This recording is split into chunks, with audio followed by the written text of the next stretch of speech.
नमस्कार। Government e market place में आपका स्वागत है।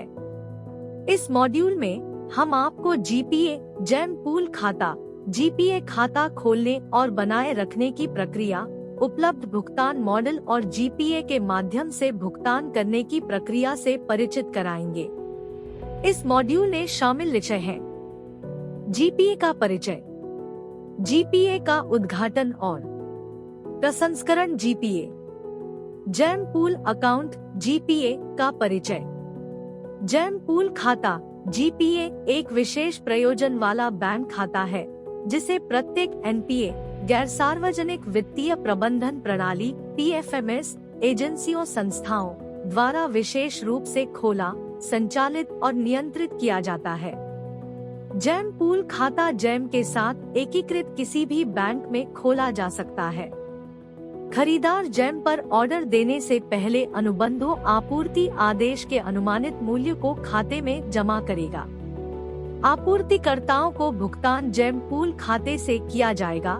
जेम पोर्टल पर वस्तुओं और सेवाओं की सफल आपूर्ति और स्वीकृति के बाद बैंक एनपीए जेम की भूमिका। बैंक की भूमिका है, बैंक जीपीए खाते का संचालन जीएम नियमों और शर्तों के अनुसार एनपीए के साथ हस्ताक्षरित समझौता ज्ञापन के अनुसार करता है। एनपीए की भूमिकाएं हैं: 1. जीपीए को खोलता और संचालित करता है। 2. उनके द्वारा खोले गए जीपीए खाते में सक्रिय लेनदेन के लिए अनुमानित मूल्य बनाए रखता है। 3. समझौता ज्ञापन के अनुपालन में खरीदारों के लिए एसएलए को समय पर भुगतान के लिए परिभाषित किया गया है। जेम की भूमिकाएं हैं: 1. जीपीए में अपेक्षित क्रेडिट के अधीन लेनदेन की प्रक्रिया करें। 2. लेनदेन के अधीन बैंक और एनपीए दोनों को वास्तविक समय की जानकारी बटा निर्देश ऑनलाइन प्रदान करें। जेम पूल खाता खोलने और बनाए रखने की प्रक्रिया। 1. एनपीए जेम पूल खाता, अब से जीपीए के रूप में जाना जाता है, को खोलने और अधिकृत करने के लिए जेम के लिए एक नोडल अधिकारी को नामित और अधिकृत करेगा। 2. एनपीए किसी भी बैंकों का चयन कर सकता है जिसे जीएम के साथ जीपीए एकीकरण के लिए सक्षम किया गया है। 3. एनपीए जीपीए खोलेगा जिसका उपयोग खरीदार द्वारा जीएम प्लेटफॉर्म के माध्यम से एसएलए के अनुसार एसपीवी के स्वामित्व और रखरखाव के लिए किया जाएगा और पूरी तरह से जीएम पर वस्तुओं और सेवाओं की खरीद के लिए किया जाएगा। 4. बैंक और एनपीए के बीच जीपीए के लिए संचालन नियमावली जीएम के खरीद दिशानिर्देशों पर आधारित होनी चाहिए। 5. बैंक पारस्परिक रूप से स्वीकृत एमआईएस प्रारूप में एनपीए को प्रासंगिक जानकारी प्रदान करेगा। 6. एनपीए अप्रयुक्त राशि को वापस नहीं ले सकता, इसे केवल जेम द्वारा जारी किया जा सकता है। 7. ऑर्डर रद्द करने या अस्वीकार करने की स्थिति में अप्रयुक्त राशि ऑर्डर पूरा होने के बाद जेम द्वारा उसी खाते के शीर्ष पर वापस कर दी जाएगी। GPA model. जीपीए के 2 मॉडल हैं। 1. चालान मॉडल। मांग आशय को अंतिम रूप दिए जाने के बाद फंड को जीएम पूल खाते में स्थानांतरित कर दिया जाता है। उसके बाद जेम पर एक चालान उत्पन्न होता है जिसके उपयोग से क्रेता आवश्यक राशि को जेम पूल खाते में जमा करता है। 2. गैर चालान मॉडल।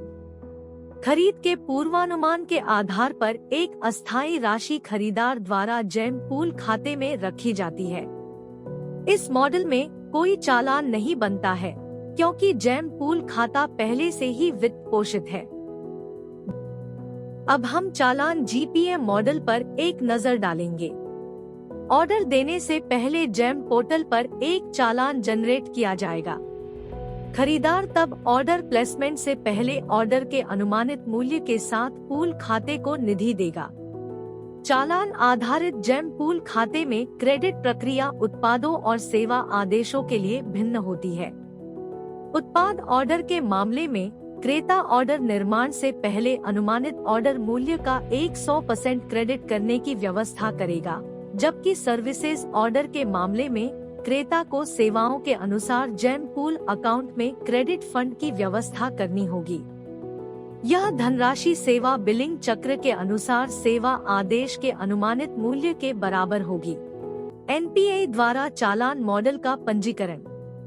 एक बार जब एनपीए प्राथमिक उपयोगकर्ता जीएम पर सफलतापूर्वक पंजीकृत हो जाता है, तो उन्हें बिना रुकावट भुगतान सुनिश्चित करने के लिए जीपीए विवरण जोड़ने की आवश्यकता होती है।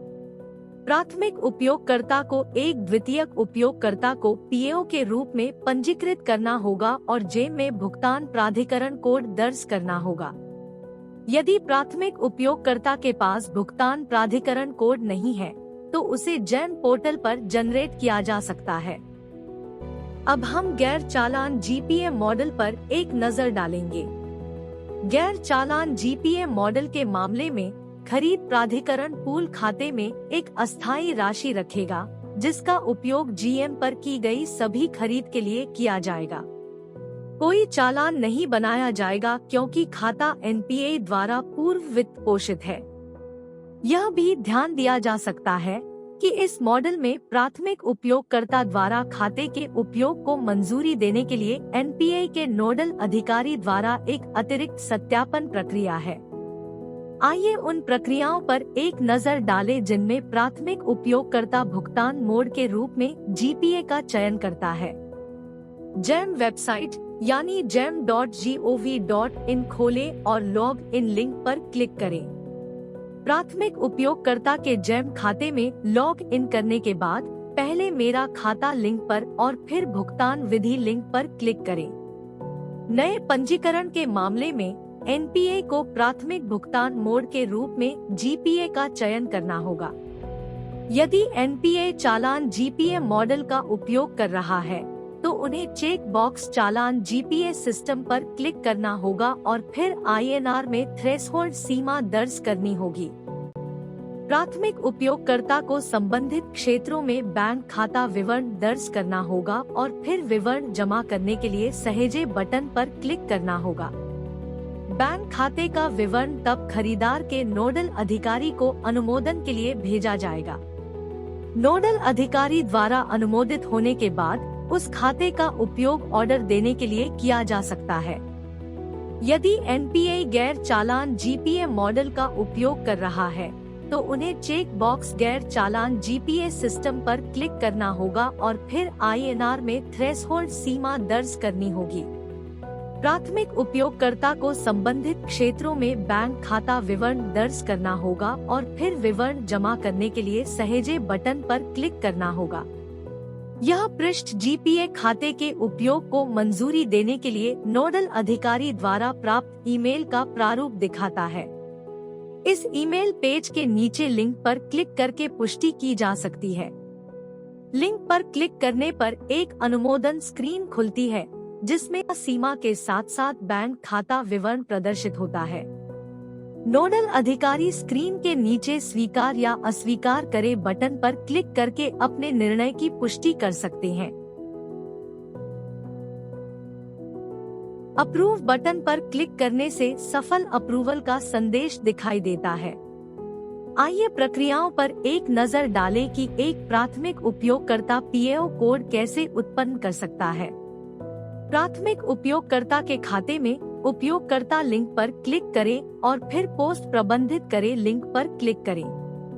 नया पीएओ पंजीकृत करते समय यदि आपके पास पहले से ही पीएओ कोड है, तो हाँ रेडियो बटन पर क्लिक करें और फिर नीचे दिए गए क्षेत्र में पीएओ कोड दर्ज करें। विवरण दर्ज करने के बाद पीएओ के लिए नई पोस्ट जोड़ने के लिए पोस्ट जोड़े बटन पर क्लिक करें।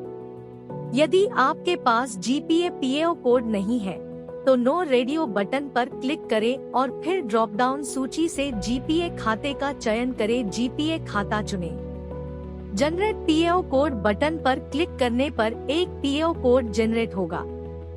आइए खरीदार द्वारा फंड ब्लॉकिंग की प्रक्रिया पर एक नजर डालते हैं। ऑर्डर बनाने से पहले खरीदार को पहले जीपीए में फंड को ब्लॉक करना होगा। ऐसा करने के लिए उन्हें ऑर्डर विवरण दर्ज करना होगा और ड्रॉप डाउन सूची से डीडीओ का भी चयन करना होगा। यदि चयनित भुगतान मोड जीपीए चालान मॉडल है तो खरीदार को चालान जनरेट बटन पर क्लिक करना होगा। एक बार चालान जनरेट हो जाने के बाद खरीदार इसे देखने के लिए जनरेटेड चालान देखे लिंक पर क्लिक कर सकता है। यहाँ आप सिस्टम द्वारा उत्पन्न चालान विवरण देख सकते हैं। पूल खाते में पर्याप्त धनराशि जमा होने के बाद खरीदार ब्लॉक बटन पर क्लिक करके धनराशि को ब्लॉक कर सकता है। ब्लॉक बटन पर क्लिक करने के बाद सिस्टम एक पुष्टिकरण विंडो प्रदर्शित करेगा। अवरोधन प्रक्रिया की पुष्टि करने के लिए खरीदार ओके बटन पर क्लिक कर सकता है। इसके बाद क्रेता आगे बढ़ने के लिए ओके बटन पर क्लिक कर सकता है। दूसरी ओर यदि खाते में पर्याप्त धनराशि उपलब्ध नहीं है तो वित्तीय विवरण पृष्ठ में ब्लॉक बटन पर क्लिक करते समय सिस्टम संदर्भ संख्या दिखाते हुए एक त्रुटि संदेश प्रदर्शित करेगा। यह ध्यान दिया जा सकता है कि यदि ऑर्डर आईसीटी आधारित है तो खरीदार किसी भी फंड को ब्लॉक किए बिना अन्य भुगतान विधि का चयन करके अपना ऑर्डर दे सकता है। आइए सीआरएसी जनरेशन पूरा होने के बाद आपूर्तिकर्ता को भुगतान प्रक्रिया पर एक नजर डालते हैं। उत्पादों की सफल आपूर्ति, इसकी स्वीकृति और निर्धारित समय सीमा के अनुसार कंसाइनी द्वारा सीआरएसी के ऑनलाइन जारी करने के बाद भुगतान प्रक्रिया शुरू हो जाती है। एक बार प्रेषिती द्वारा सीआरएसी सफलतापूर्वक तैयार हो जाने के बाद क्रेता को सीआरएसी के अनुसार ड्राफ्ट बिल बनाना होगा। उसके बाद जब पीएओ जीपीए के माध्यम से भुगतान की प्रक्रिया करेगा तो भुगतान विक्रेता के खाते में जमा किया जाएगा। यदि क्रेता ने सीआरएसी उत्पन्न होने के 10 दिनों के बाद भी भुगतान प्रक्रिया शुरू नहीं की है तो सिस्टम भुगतान की रिहाई को स्वचालित कर देगा। आइए जीपीए भुगतान शर्तों पर एक नजर डालें। भुगतान के जीपीए मोड में कुल अनुबंध मूल्य का 80% से 20% भुगतान शर्तें हैं। पहला भुगतान सीआरएसी उत्पादन से 10 दिनों के भीतर देय है, बशर्ते पीओडी डिलीवरी का प्रमाण संलग्न है। अगला यानी दूसरा भुगतान प्रारंभिक भुगतान के संवितरण की तारीख से 35 दिनों के भीतर देय है। यदि खरीदार निर्धारित समय अवधि के भीतर बिल शुरू करने में विफल रहता है तो प्रत्येक मामले के लिए सिस्टम द्वारा ऑटो भुगतान शुरू हो जाता है। भुगतान प्रक्रिया उपयोगकर्ता क्रेता संचालित या सिस्टम द्वारा शुरू की जा सकती है।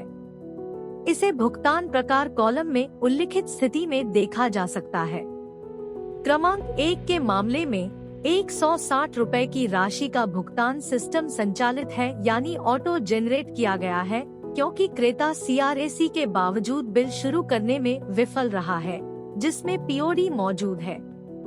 दूसरी ओर क्रमांक 2 में 40 रुपए की राशि का भुगतान उपयोगकर्ता बटा खरीदार द्वारा शुरू किया गया है क्योंकि ड्राफ्ट बिल तैयार किया गया है और भुगतान तदनुसार किया जाएगा। सीपीएसई खरीदार के मामले में भुगतान की देय तिथि के लिए समय सीमा के संदर्भ में छूट दी गई है। एक सीपीएसई खरीदार 80 से 20 की भुगतान शर्तों को निम्नानुसार कॉन्फ़िगर कर सकता है। पहला भुगतान सीआरएसी उत्पन्न होने के n दिनों के भीतर देय होगा, साथ ही एक पीओडी भी अनिवार्य होगा। दूसरा भुगतान n+35 दिनों के भीतर देय होगा। संख्या n उन दिनों की संख्या दर्शाती है जिन्हें खरीदार बोली निर्माण के दौरान कॉन्फ़िगर चयन कर सकता है। यह भी ध्यान दिया जा सकता है कि यदि सीपीएसई खरीदार बोली स्तर पर भुगतान की शर्तों का प्रयोग नहीं करता है तो 80 से 20 का सामान्य नियम पहला भुगतान सीआरएसी उत्पादन से 10 दिनों के भीतर देय है और दूसरा भुगतान 35 दिनों के भीतर देय है। पहले भुगतान से अच्छा रहेगा। यहाँ हम उस क्षेत्र को देख सकते हैं जिसमें खरीदार मैन्युअल रूप से भुगतान के लिए दिनों की संख्या दर्ज कर सकता है। यह ध्यान दिया जा सकता है कि दर्ज किया गया मान संख्या 11 और 200 के बीच होना चाहिए। अंत में आइए जीपीए भुगतान पद्धति के लिए बिल सारांश पृष्ठ पर एक नजर डालें। प्रक्रिया बिल पृष्ठ में खरीदार उस बिल की खोज कर सकता है जो भुगतान के लिए है। बिल दिखाएं बटन पर क्लिक करने से बिल सारांश विवरण प्रदर्शित होता है। आगे बढ़ने के लिए क्रेता प्रोसेस बिल बटन पर क्लिक कर सकता है। बिल की स्थिति को भुगतान स्थिति कॉलम के अंतर्गत देखा जा सकता है। यह ध्यान दिया जा सकता है कि भुगतान के स्वतः जारी होने के मामले में खरीदार द्वारा समय पर भुगतान करने में विफलता के कारण सांविधिक कटौती, एलडी शुल्क और अन्य कटौती, यदि कोई हो, का ध्यान जैम द्वारा नहीं लिया जाएगा। धन्यवाद।